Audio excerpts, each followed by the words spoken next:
Happy Navratri two all. હું છું doctor Nirali from Jayvir ayurvedic hospital.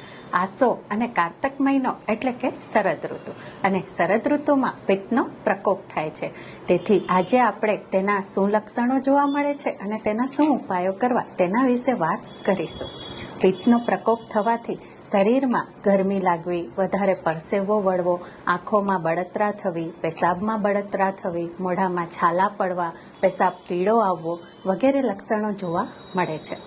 અમુક લોકોમાં એસિડિટીની સમસ્યા પણ થાય છે, જેમાં છાતીમાં બળતરા, પેટમાં બળતરા, માથું દુખવું, ખાટી ઉલટી થવી, ખાટા ઓડકાર આવવા વગેરે સમસ્યા જોવા મળે છે. હેરમાં પણ હેરફોલ અને ગ્રે હેરની સમસ્યા આ ઋતુમાં વધે છે.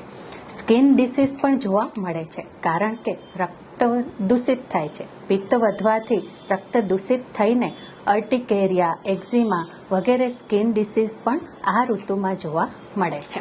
તેના શું ઉપાયો કરવા? તો મેઇન શીત એટલે કે જે તાસીરે ઠંડા છે તેવા પદાર્થો લેવા જોઈએ, જેમ કે કાળી દ્રાક્ષ, વરિયાળી, આંબળા, ઘી, દૂધ વગેરેનો માત્રાપૂર્વક ઉપયોગ કરવો જોઈએ. કડવા લીમડાના પત્તા પણ ચાવીને લઈ શકાય છે. શાકભાજીમાં કારેલા, તુરિયા, દૂધી વગેરેનો ઉપયોગ કરવો જોઈએ.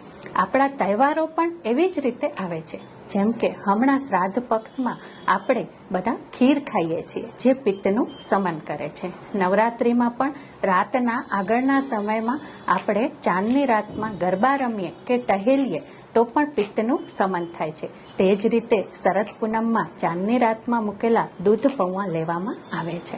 હવે આપણે શરદ ઋતુમાં પંચકર્મની વાત કરીએ તો વિરેચન બેસ્ટ છે, જેમાં ડાયરિયા કરાવીને પિત્તને શરીરની બહાર કાઢી નાખવામાં આવે છે.